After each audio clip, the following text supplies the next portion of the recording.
Hello and welcome to Always Take Notes. In this episode, recorded while I was away in the States, Kassia speaks to the novelist Sara Baume, and she's going to tell you a little bit more about what that was like. Yes, so I spoke to Sara in the offices of her publisher in London, and I found it really interesting talking to her because her novel, or her new novel I should say, A Line Made by Walking, the character, the lead character in this is incredibly vulnerable, and I found it very interesting that Sara too was very candid and vulnerable about some of the grittier experiences of her experiences of being a novelist, both financially. She's definitely really struggled with that despite the success of both her novels, and also her desire and craving for recognition for both her novels and her writing, which I found very honest, and I was very surprised by the honesty, and I hope you are too.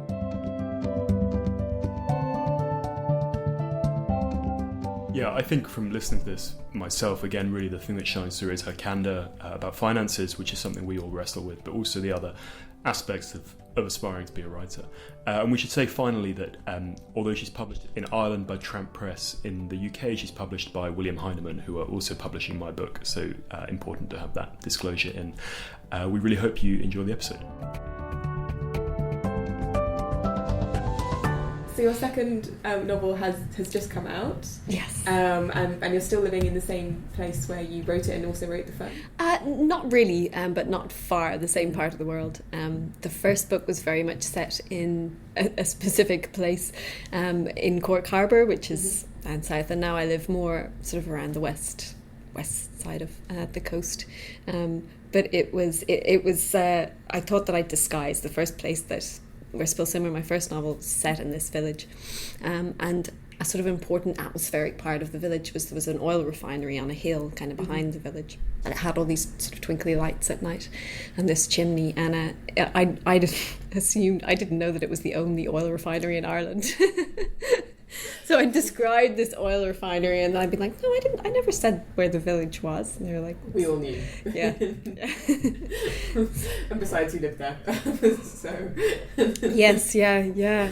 So can you, I started at the end and I should have started at the beginning. Can you tell me about how you came to be a writer? Because obviously your first ambition was not writing. No, it was visual art. I went to art school.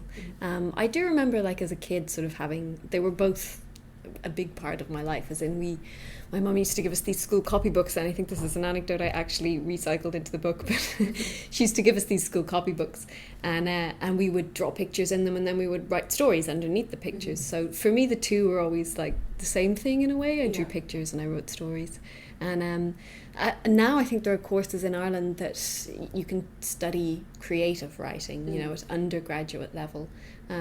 I'm sure it's the same here, but a couple of years, or when I would have gone to college, that wasn't an option. So I would have been either studying English literature or studying visual art, and I always just really wanted to be making stuff and narcissistically, be the creator and not an academic or sort of facilitator. And so I went to art school, and then the writing came about later on, as often art students do.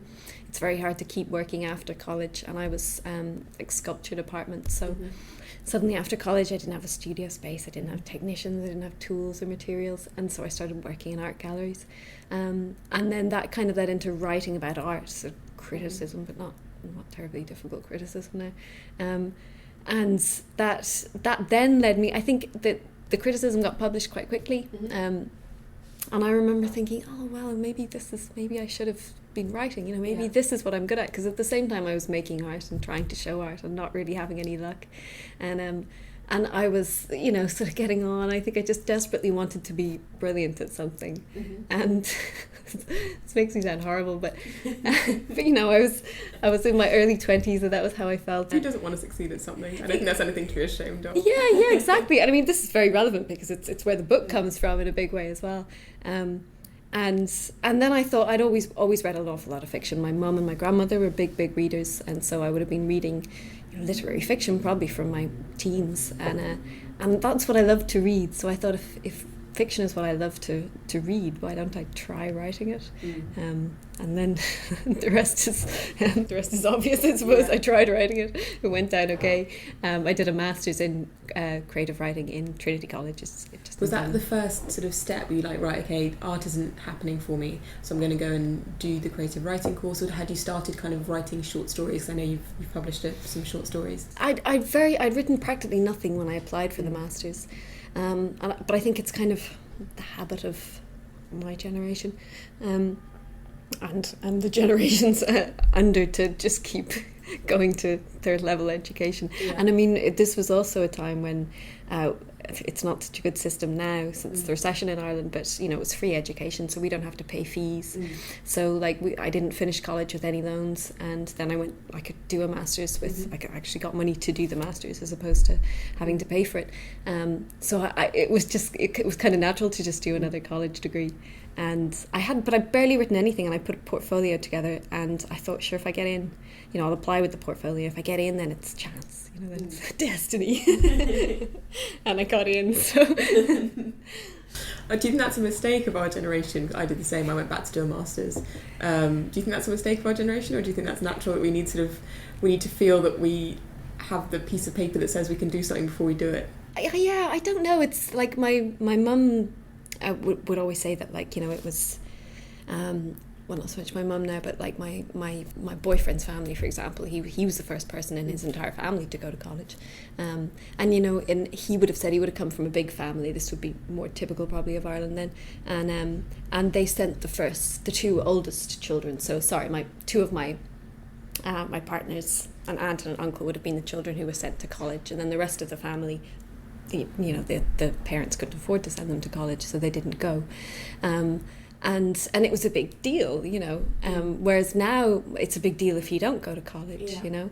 And I don't think that's just, you know, me being middle class. I don't think I'm any particular class, but, you know, everyone does go to college at home.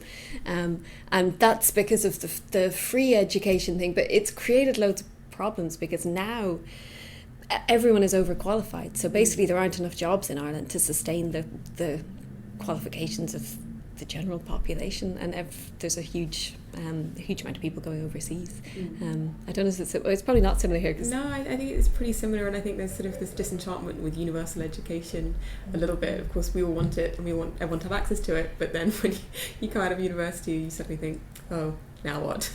yeah, that's it, PhD. Yeah, what's the next thing I can get? So you, how soon after you finished writing your creative, how soon after you finished doing the sort of the creative writing course did you start your first novel, or were you sort of mulling the characters over while you were doing the creative writing course? No, not at all. I was writing short stories, and I'd had a few published. There's a wonderful magazine in Dublin called The Stinging Fly. And they picked up a story quite soon, and I remember thinking, oh yeah, they're so brilliant at this. And then there was 5 years in between where like a certain amount of things got published, but not much. And we moved, and I was living in Dublin City to do the masters, and rents got very high and have only gotten higher since. And I just couldn't. I was working in the art gallery. My boyfriend's an artist. I was with him then. I'm still with him now. But we just couldn't afford to live in Dublin anymore, so we moved to Cork, to this little seaside village with the oil refinery, to this like real crap tumble down house that it was over a hairdresser's, again as depicted in the novel, and it was on a seafront, which was like, we had these lovely romantic notions about living by the sea. It was actually so close to the sea we got flooded like on several occasions. You were above a hairdresser? Yes, well, we had a kitchen and hall downstairs, so it would come in. It was reasonably untraumatic, so we just have to sort of camp upstairs, and that happened a number of times. And we had a horrible damp problem. We'd no central heating for like 5 years, and the rent was extremely cheap, so it worked at the time, but it was really like we were really living the, like, you know, artists in our garret kind of thing. We had very little money. We were both on social welfare. The dole, you say the dole here as well, is it? The scratcher, my boyfriend calls it. I don't know if that's an Irish thing. And I had various part-time jobs, waitressing for a bit, and again, art galleries. And that was what wrote the book, because during this period we adopted this one-eyed dog that was just somewhat loopy, and it was really just, I was really struggling at the time, I think, to do anything, and felt like I'd failed at everything in life, and at the same time there was no sort of reasonable career path either, you know, because it was the recession in Ireland and there were no jobs, and but that was what wrote the novel. Really, it was just having all of this time that I didn't know what to do with, and writing a novel was as meaningless as anything else I could do with it, in a way, and it grew out of those experiences, because another part of it was sort of rediscovering the countryside in which I'd grown up, but for the former several years I've been living in Dublin, and, you know, being educated and sort of forgetting the names of wildflowers and trees and little animals that live in rock pools and all these kind of things. So it was walking the dog that sort of slowed me down and made me look at the world differently, and then gradually the novel kind of grew out of notebooks and observations, and because that idea of kind of looking at things afresh, I guess, is something that comes out in the second novel as well. You know, seeing, like, noticing things, and that kind of the soothing, I guess, of looking at the natural world, even if it's most brutal and revolting sometimes. Yes, yeah, it's the mindfulness, which, like, is such a thing now, but probably wasn't when I was first writing it. And there's an instant in the book in which she sort of tries to be mindful. Her aunt comes and tries to get her to meditate. But it is, I think, you know, when you're in turmoil in some way inside, sort of looking slowly at the details of nature is hugely consoling, and that's kind of what she discovers, and that's something I very much explored in the first book as well. Yeah, they're very sort of close, both the novels, you know, but very sort of close to people's experiences, and, you know, the first novel is sort of between a man and his dog, and it's really sort of more about the dog, it seems, in a lot of ways. Was that sort of intentional, or the dog would love that? I tried actually initially the first draft of the book, though it wasn't a full first draft, was from the point of view of the dog. In the grand tradition of, I'm trying to think, I wrote an essay for the Stinging Fly, in fact, about doglit, because I was trying to sort of justify doglit as a genre. I thought people were just going to go, oh, dog book, and I really wanted to make it literary, so I read all of these books, and Paul Auster has a book called Timbuktu, and that's written in the voice of the dog, but kind of not successfully, I thought. And I think I actually read that when I was trying to write in the voice of the dog, and thought, there's just too much a dog doesn't know and couldn't know, and it just doesn't seem authentic enough. And then I tried it in the man's voice, first person, and it kind of didn't seem right either. It seemed like it was just too difficult to be that much, I suppose, in the head of a man in his 50s, And so then my eureka moment was when I realised he was talking to his dog, probably because I was spending a lot of time alone with the dog and talking to it. And it's a different form of expression, so you're not, you know, you have to articulate yourself enough to say it out loud, but then at the same time you're only being listened to by something that's completely non-judgmental. And was that sort of difficult? Because obviously, like you said, there's a huge generation gap between, you know, in that case, between you and the kind of subject you're kind of imagining during the talking, and you know, and you've, I think, spoken before about because you weren't born in Ireland, and so you've got this kind of, did you find it difficult to find that voice, I guess? Well, yeah, I mean, part of it was using all of my weaknesses to form the style, you know, as in, like, I'm very wary of doing dialogue sort of in, you know, Irish dialects, because there are, you know, any number of Irish writers that do that brilliantly, like Kevin Barry or Donal Ryan, Lisa McInerney, and Roddy Doyle. I thought because I didn't grow up with those voices around me. Like, my dad was from Yorkshire, from Thirsk, and my mum, though Irish, isn't from where I grew up, you know, so doesn't have a strong accent, and I didn't have that, so I thought it has to be someone who doesn't who is Irish and has always been in Ireland, but who hasn't been surrounded by people or hasn't been talking to people, pretty much. And so that was, in a way, what made him so isolated. And I mean, people do talk in the book, but it's never, the voice in his head is how he's come to speak, because he listens to radio and he watches television and he reads, but he doesn't have a sort of a very distinct form of expression himself, because he just barely ever talks to anyone.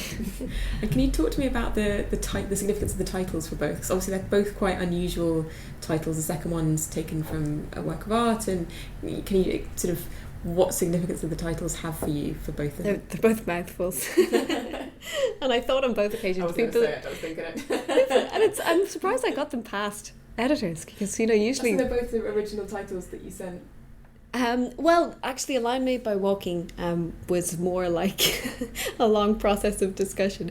Spill Simmer Falter Wither was always, can't even say it myself, was always the title, and the book takes place over the course of a year, and each of the in 4 sections, and each of the sections is the season. So Spill is for spring, Simmers for summer, Falters for autumn, Withers for winter, and it's proved untranslatable in any language.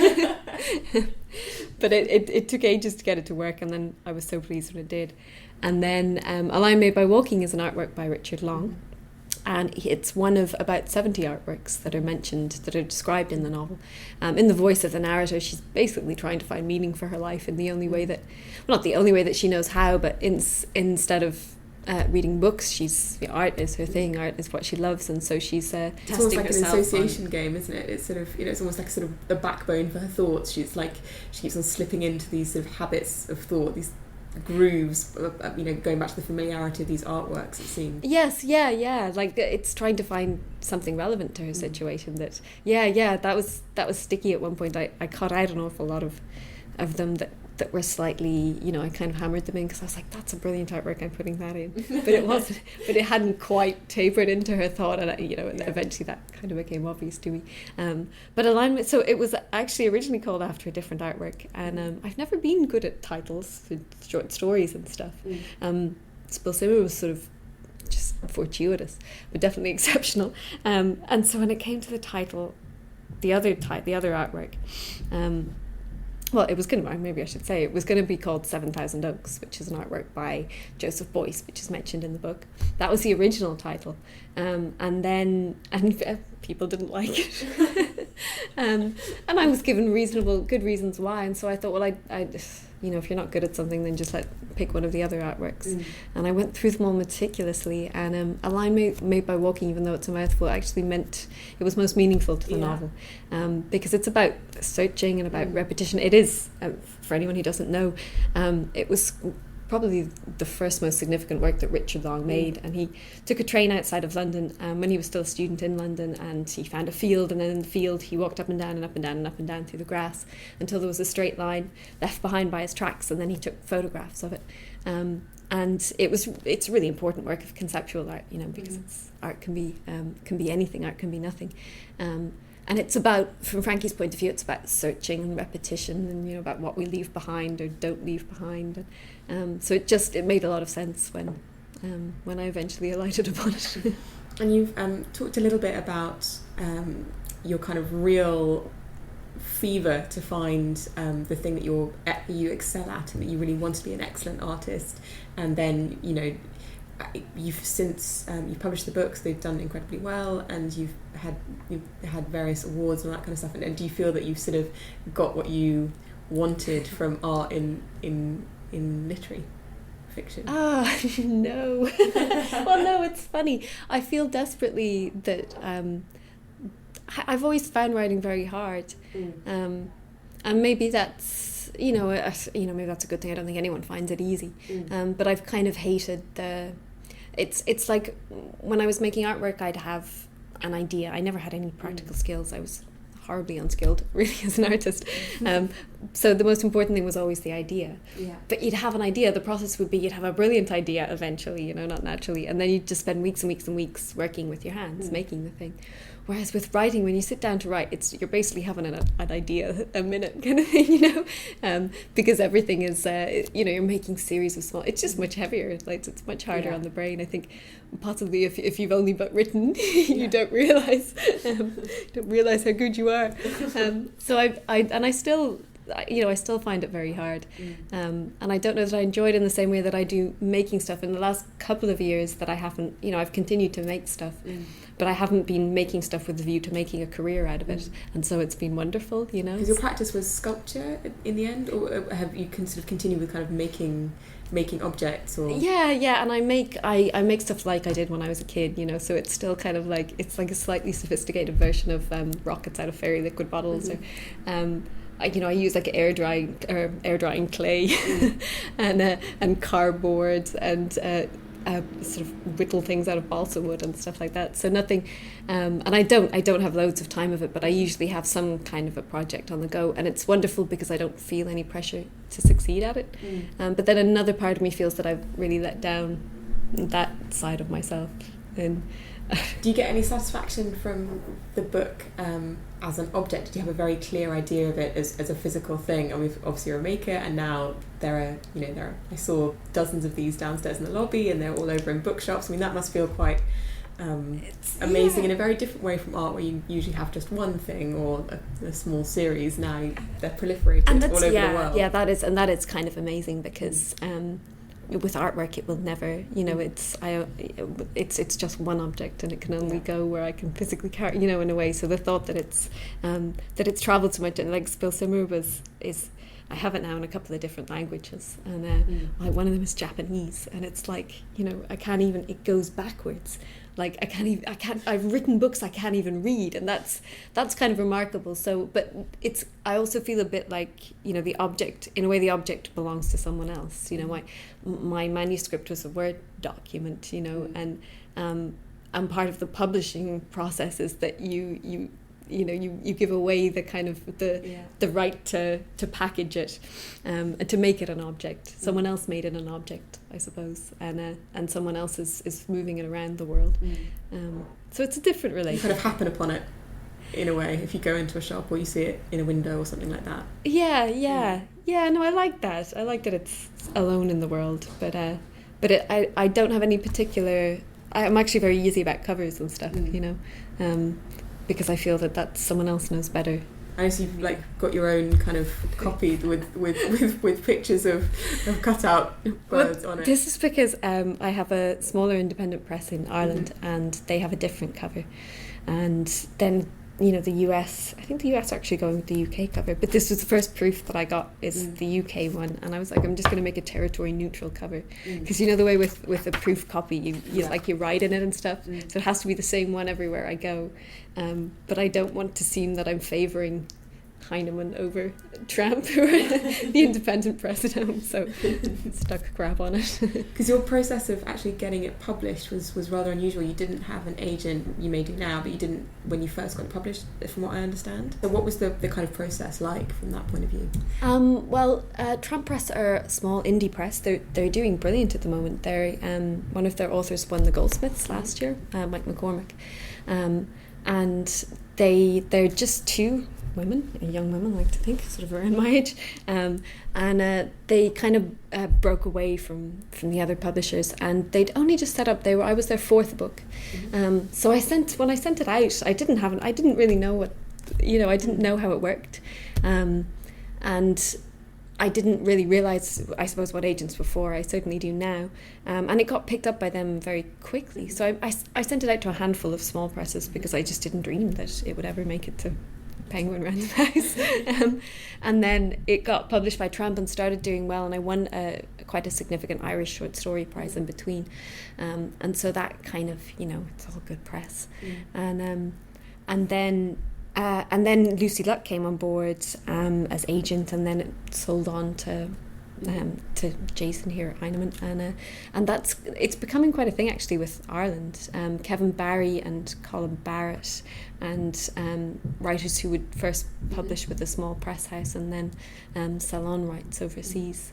So it's great that it can happen, because I can still be a part of both. Yeah. With the first initial sort of edit, was that a fairly smooth process? Were there big changes that were required from Trump? Your initial editing process. How was that? I've always found editing, well, I suppose with both the books, it was quite a seamless process. They edited it.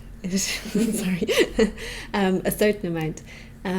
But nothing, I think with the first novel, it kind of has to be pretty much ready to go, doesn't it? Yeah. Or people won't, in the current market, people won't touch it. And the second one, it was kind of more of a team effort, I suppose, because there was a US editor and Tramp in Ireland, but Jason kind of took the lead with it. So it was still really just like working with one person. So, Yeah. so no, it's been okay. I think I've been lucky in terms of editorial processes. Yeah. And what role has your agent played, and has she, how have you found that relationship? Lucy's brilliant. She seems to handle most of the Irish writers. So like, so she comes to Dublin quite a lot, which is brilliant. And then that was mostly selling on rights and stuff, and just the boring paperwork side of things that I couldn't have dealt with anyway. But no, she's brilliant. She came over to Dublin last week for the Irish launch, which is just, I think, completely different to, it's just everyone goes to the pub and there's like a party. Sounds great. It's very laid back, but it's such a small scene as well. But it was really great to have people from London over. It's it seems to be working well. It was something that I worried about. One of the things that we kind of try and cover with Always Take Notes, which is the sort of live event and podcast, is we try and talk about things that people don't generally know when they're sort of starting out, or they might not know if they're in a different sort of area of the publishing industry. I know from my point of view, I was woefully ignorant about how the agent relationship should work, how to get published, the publicity that would come afterwards. I mean, what are the things that have really surprised you and that you just like, wow, and you feel like, wow, I really should have known that, or I really wish there was just like a helpful website that would have told me this. Yeah, I wanted to creative writing masters do that. I do remember we did a module that was like the author of the book in the marketplace, which did kind of give us a grounding in agents and editors, but I remember being like the boring module that I just zoned out on. And then like 5 years later, when I actually had a book, I couldn't remember any of it anyway. But I mean, definitely the whole marketing side of it I find kind of mad. I hadn't expected that as much, I suppose, because you don't really, you kind of go into it never dreaming that a book will ever get published, let alone do well. So you don't think about having to stand up in front of people and talk and present yourself. And yet, a part of me kind of hates that, because it's it's the kind of like, I have to sell my thing like it's a consumer object. And another part of me is very pragmatic about it, and like I am making money from this thing, so in a way it is a consumer object. And part of the kind of deal is to bring it to people. Some guy was taking my picture there, a photographer, the other week, and he was describing a guy, a crime writer, and it was his first novel, and the photographer had done a session with him a couple of years ago, and he was like, the guy was like, I'm not having my picture taken, it's about the book, and that's really, and the photographer had just said, that's you, and like, do you know how many books come out every year? Pretty much. It is part of the thing. If you want to sell books, I think I've just kind of had to swallow that. And I mean, that makes me sound so ungracious. I mean, I really don't mind doing things like this. The bit that I hate is hearing them back afterwards, or just even leaving here now. I do, because I want to know who I have to like apologise to. A real hurdle for me becoming a journalist was recording interviews and then having to listen to them and transcribe them, because I hated my voice so much I wouldn't be able to bear it. I'd listen to it for about 30 seconds and be like, oh, that's enough. Stop. Which made transcribing a lot longer and fiddlier than it should have been. And then how do you find the other side of things since your book has come out? I remember being given a questionnaire, as I'm sure you were, about what kind of things you'd be happy to do as an author. Would you like to do interviews, or would you be happy to do radio TV? And by that stage, for you, having written a novel, you'd obviously written the whole thing, but for me it was non-fiction, and I'd written a pitch, and the deadline and the whole book was still kind of quite a sort of a future thing. And so actually when you come down and really do start doing those interviews and things like that, it's a bit like, oh well, yeah, I mean I know I agreed to this, but I hadn't really, and I hadn't really seen it coming in a stupid way. I felt that as well. It's kind of like, oh, I didn't see this coming. I just didn't think it would be successful, Yeah. I have to worry. Well, you can't imagine it would be, because especially because I used to work. You used to work in art galleries and the restaurant. I used to work at a sort of a book part of the book section of a magazine, and we'd get sort of 2 big sacks full of books every single day for review, and then I was so callous with them. I just like empty them out on the floor and sort them into into piles by publication month, and now the thought of my poor book being just those stats horrifying. I want to go around to my old workplace and to all the other book offices and be like, treat it gently.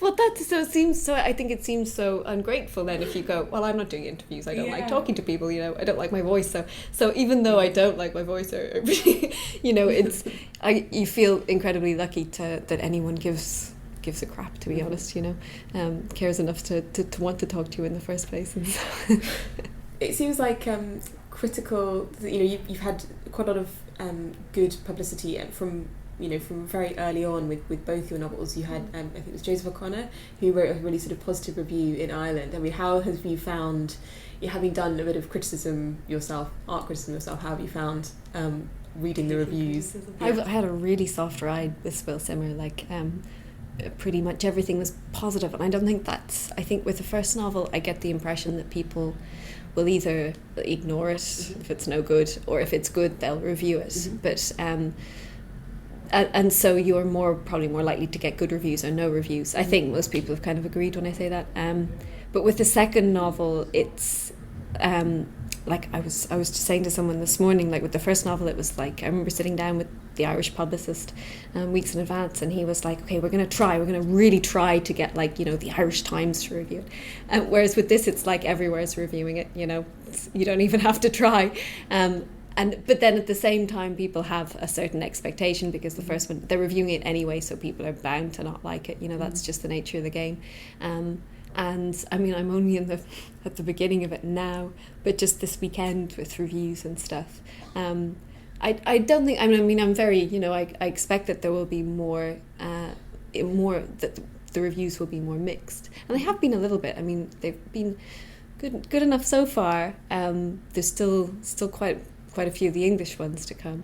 And I am horribly worried, and just horribly, I just felt queasy all weekend, because you can kind of tell yourself that you don't mind as much as you want, but really, and any little thing, there was one in the Times, and I read it and I was like, oh no, it's falling, and was devastated. And then someone, a couple of people, just people I know in Ireland, friends, had sort of tweeted, another great review for Sara Baume in the Times. I'm like, really is it? You're super sensitive, extremely sensitive.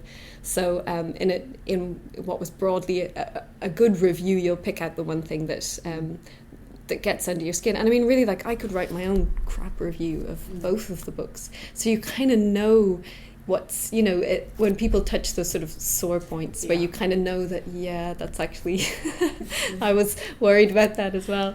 That's actually, and that's something else I found, to go back to your earlier question, that the hardest thing is sort of having to stick with your book, because the publishing industry is so there's a good chance that you'll have finished it a good year before it's even published, and at that time you're not sure if you would write a completely different book, and you've had time to worry over the details and kind of pull at the loose threads. Yes, and slightly regret this and then by the time it comes out you're just going, please let me get away with it, please let me. Always a good mentality to have that when you're going into an interview, just I hope they didn't notice whatever it was in chapter thing. Yeah, don't mention thing in chapter thing. But no, it's definitely an odd process. But how, obviously you've spoken sort of quite openly about being on the dole, and the sort of the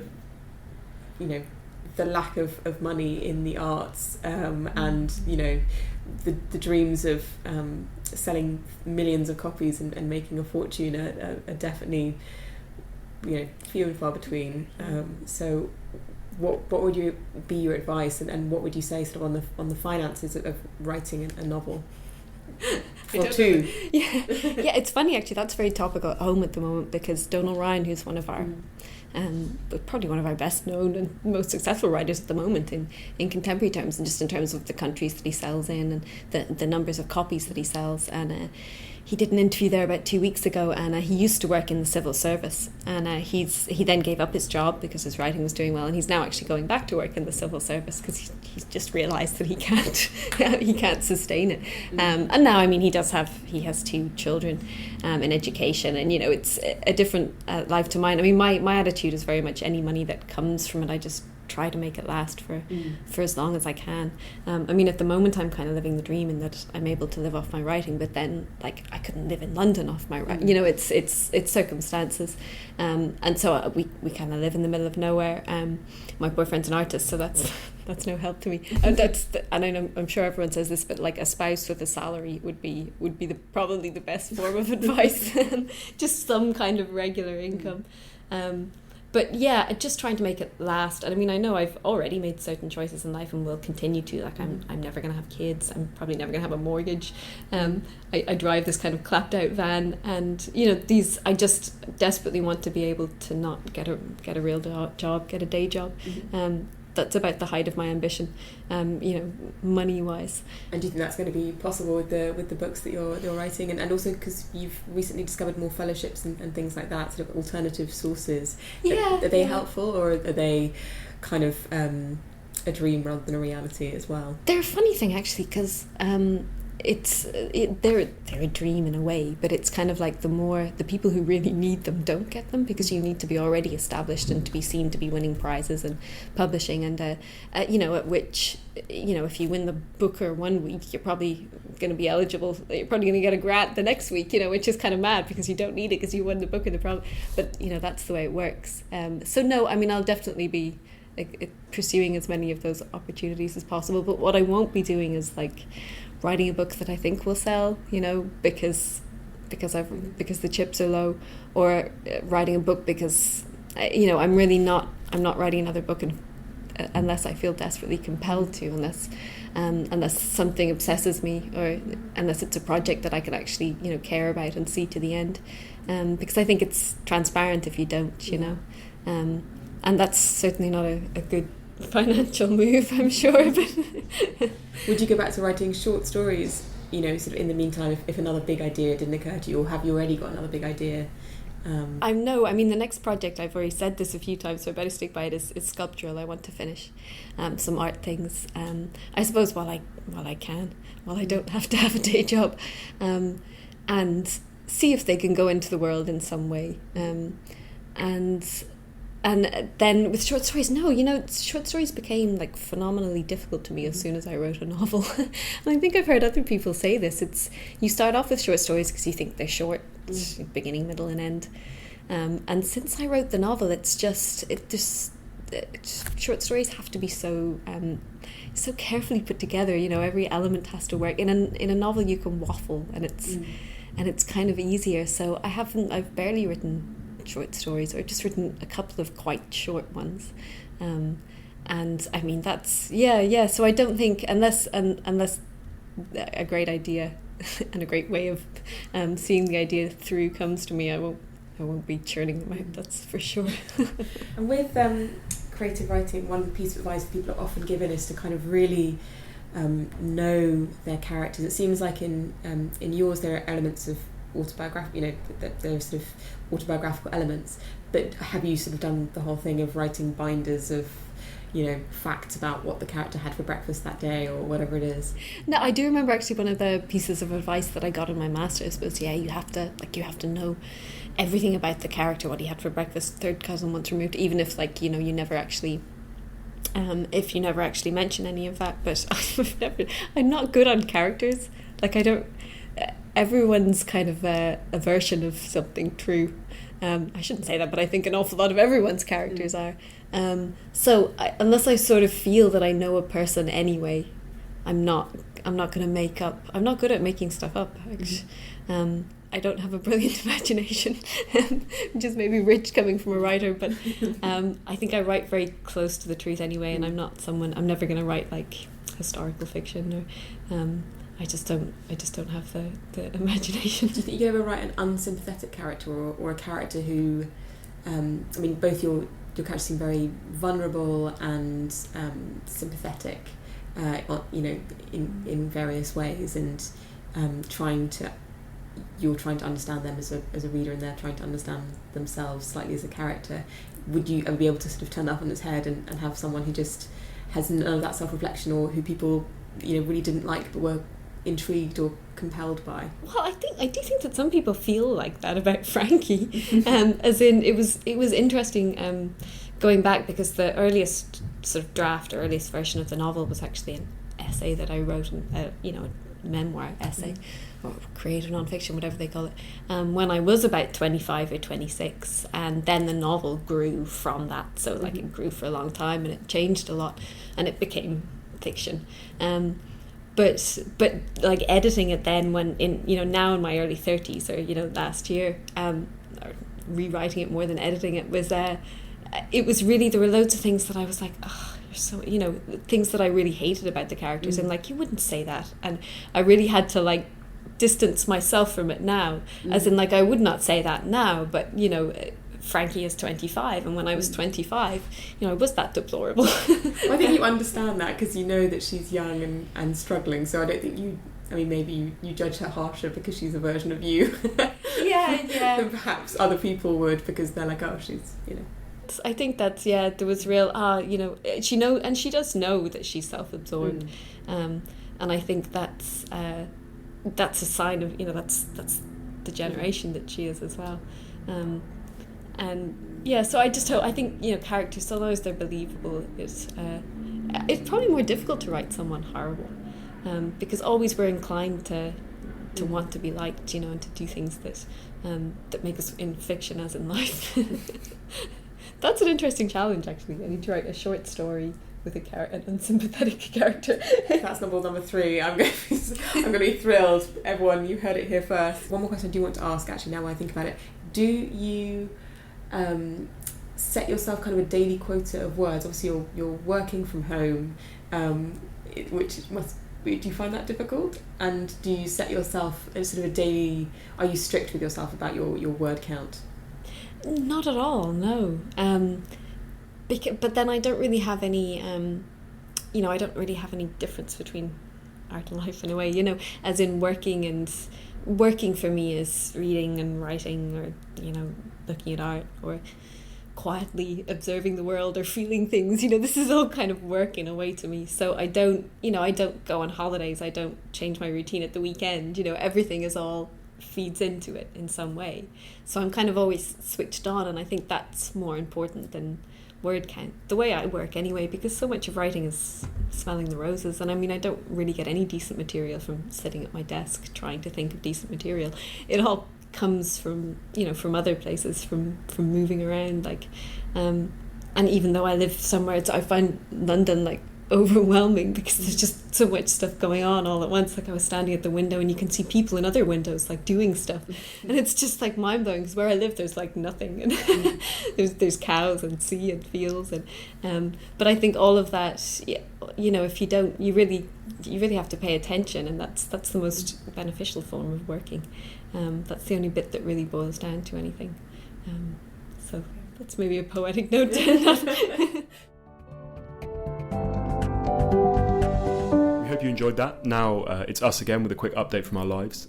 Excitingly, we're doing this live from Kassia's shed, which is now complete. Kassia, apart from the construction of this extraordinary edifice, what else has been going on with you? I feel like, firstly, no one cares about my shed as much as Simon does.